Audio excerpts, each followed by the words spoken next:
What's going on, you guys? Welcome to the Single Guy channel. My name's Lloyd, bringing you practical and actionable dating advice, not some mainstream bullshit, okay? So today we're going to be talking about guys in their 30s, how to be successful, how to get girls when you're in your 30s. Now, the last video that I did was for guys that are between the ages of 22 to 27, so if you're between the ages of 27 to 30, you should reference the previous video and this video too, and I think you're going to get a lot out of it as well. So the first thing that we're going to talk about in this video is all the great things about, being a guy in your 30s, and there's a lot. And then I'm going to talk about the step-by-step process for being successful and avoiding all of the pitfalls that come with being a guy in his 30s. The first thing you should know about being a guy in your 30s is that this is a great time for you to be alive as a single guy.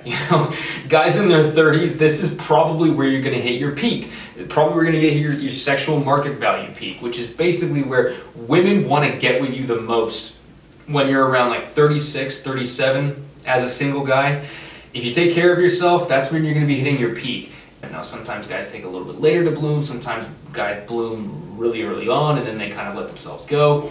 But this point in time, you're going to be looking the best. You're going to be you probably built up a little bit more muscle than you did when you were in your 20s. You're going to have a lot more resources. You're going to be smarter, more mature. You're going to have better game because you've been talking to people a lot more. You're going to be more self-assured and relaxed. These are all extreme positives when it comes to attracting women. They all love these things, and you're able to provide for it the best. Now, I'm telling you right now, when I was 22, if I was going to try and get a girl against me now, oh my God, 22-year-old me has no chance. No chance. I'm literally better in every single category. Like, the 22-year-old me might as well just go home with his dick in his hand. Now that we've learned that you're in your peak at this point in time, if you feel like you haven't developed yourself at all as a person, stay tuned and keep watching my step-by-step process because I think you're going to get a lot out of it. And if you feel like you've done pretty well in your 20s but you'd like to do even better in your 30s, I still think that you should listen to this too, okay? So the first thing that I'm going to say before I get into the step-by-step process is guys in their 30s tend to fall into traps. So a lot of what I'm going to talk about in this step-by-step process is making sure that you're doing the best that you can, but also avoiding these pitfalls that a lot of guys in their 30s tend to fall into. So the first step that I'm going to give you is to be in shape. This might seem as a surprise to some people. It's not a technical, practical tip, but it's just a general rule that guys in their 30s, people tend to, I don't know what happens at this point, but a lot of people tend to just give up. A lot of people feel older and look old when they get out of shape. If you're in shape in your 30s, people are going to probably think that you're 20. People are probably going to think that you're a lot younger than you are. And when you go out, you're probably not going to be getting shit for your age, which you shouldn't even be getting shit for your age when you're in your 30s. Even in your 40s too, I don't think there's any age that you should be not going out. But, in this case especially, when guys let themselves go and they get fatter, like that's what happens. And it affects your mentality too. Like if you're a guy who's out of shape in your 30s, it's probably going to take a lot more effort for you to go up and talk to a girl. Like I've seen it happen. The first thing to go is their ability to be motivated. And so once you start working out and you get in shape, it's going to affect not just you physically, but it's going to affect you mentally too. You're going to be ready to go up and talk to girls. You're going to be ready to actually present yourself because you're going to feel better about yourself and you're going to have more energy. Step 2 is to have your shit together. One of the main things that women love about guys in their 30s, 40s, and even 50s and stuff like that is because they have their shit together. They don't have to take care of them. They're sick of doing that for 20-year-old guys. They're sick of doing that for guys who are immature and don't know what they're doing. But if you have it together, that is a huge plus for you, and that's going to be one of the most attractive things that you can provide is a lifestyle, a style where you have stuff going on and that you're reaching towards a goal. Like they can see a future with you. If you're a guy who's in your 30s and you're kind of just bouncing around, like that's just a huge red flag for a girl. Like you're probably not going to be attracted to a girl who's younger than you, and you're probably not going to be attracted to a girl who's the same age as you. So even if you feel like you're still not quite on your life path yet, I would try and get competent at something. Be competent at something and that'll build yourself a little bit of confidence. Step 3 is to go out. Again, some of these are going to be similar to the previous video that I did. I still think you should go out in your 30s. Not quite as much when you're 24, don't be going out every single night. But you should be going out, once or twice a week or something like that. Again, you're not too old. There's at least half of the people I see when I go out are in their 30s. A lot of them are in their 40s too.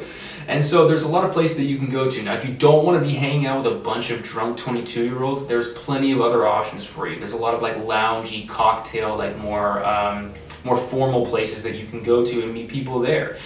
There's certain bars that I know that only 30 plus people go there, and so find out where those bars are and go there if you don't want to hang out with 20-year-old kids. But if you do like hanging out with 20-year-old kids, you're probably more than welcome to, you know. A lot of the guys that I know that like young girls, they tend to hang out with the younger crowds as well too. Also too, when you're going out, I would use your money a little bit more. Now, if you're in your 30s, you probably got a good job, you probably got a decent wage, you probably have some money that you can spend that, you know, guys in their 20s can't spend.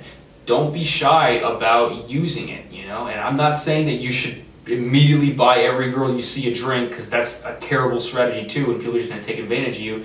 But maybe once in a while get bottle service or something like that. There's a reason why people love bottle service. It's because it works, man. Step 4 is weekly activities. Now, I've mentioned this in my previous video, but again, it's important too, because a lot of times, you know, guys in their 30s, they're not regularly seeing people, they're not regularly being social and making friends. Weekly activities like the improv classes, the salsa classes, the intramural sports, the volunteer activities, all of these things, if you can get competent in one of these areas and maybe become an instructor or like someone who's really helping people out, or teaching, even better if you can like be teaching classes, oh my god, like you're going to be in a position of authority. They're going to see you as someone to, you know, to look up to, whether even it's in this small environment. You're going to be getting a lot of female interest, and this is going to work to your advantage as well.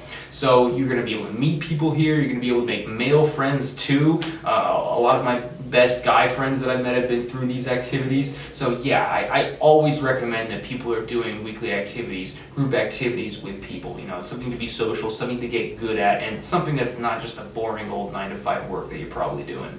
Step 5 is have a social circle of single friends. I emphasize the single friends part because a lot of people in their 30s, they're starting to get married, they're starting to be in relationships, and they're not going to want to go out as much. They're not going to want to meet women. Now, if your social circle only consists of married men, I can almost guarantee you are going to make a terrible decision when it comes to marriage. You're going to be desperate because all your friends are in marriage, like you want to be married too. So it's also going to be very difficult for you to find that person if you are looking for that, you know, one or whatever, or if you are looking to get laid or that sort of stuff. Like, these people are not doing the same thing as you. Okay, if you go out with your married friend, they're going to do everything they can to go home early. If you're spending time with your married friends, they're just going to talk about the lame old boring marriage shit. Okay, it's going to wear you down and it's going to kill your enthusiasm. These people, although they might be your friends, you should not be spending long periods of time with them, because they ultimately are not going to influence you to make the best decisions for your life. Step 6 is don't fall into traps. This relates to what I was saying to you before.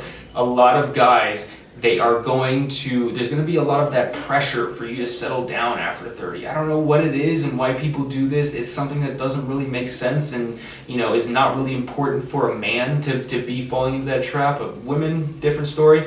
But if you are falling into this trap, you feel that kind of need, right? I gotta, you know, get married and start having kids and start a family and do the whole thing.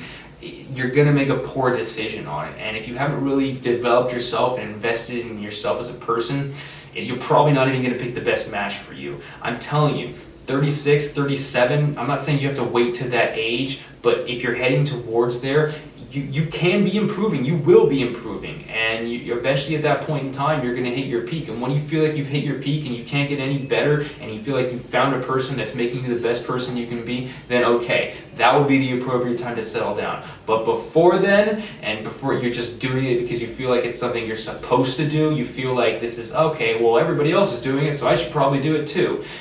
That's a fucking terrible reason to do it, and it breaks my heart because so many men are doing this on a daily basis, and it's probably one of the biggest reasons why the divorce rate in this country, or the United States, is around 50%. All right, and the last tip that I'm going to give you guys, this is probably like, I guess, tip 7, is that when you do meet a girl that you're really into, if she's younger than you, I would not pursue it so hard, because a lot of times if a girl's in her 20s, like early 20s, and she's dating a guy in his 30s or something like that, they're probably going to assume that you're not going to be trying as hard for them, you're not going to be as desperate, and so if you act in any way, shape, or form needy or something like that, it's going to be kind of a big turnoff for her. I'm not saying you can't text her or can't pursue her at all, but just do it in a way that's going to be a little bit more subdued than you would in your 20s if you were like really trying to hook up with this girl or something like that. A lot of times you let the women come to you a little bit more when you're in your 30s as opposed to when you're in your 20s. So yeah, that's the last thing that I would say. If you guys made it to consider subscribing. I come out with videos like this every single week. If you're interested in my weekly one-on-one mentorship program, I'm coaching a lot of guys in their 30s,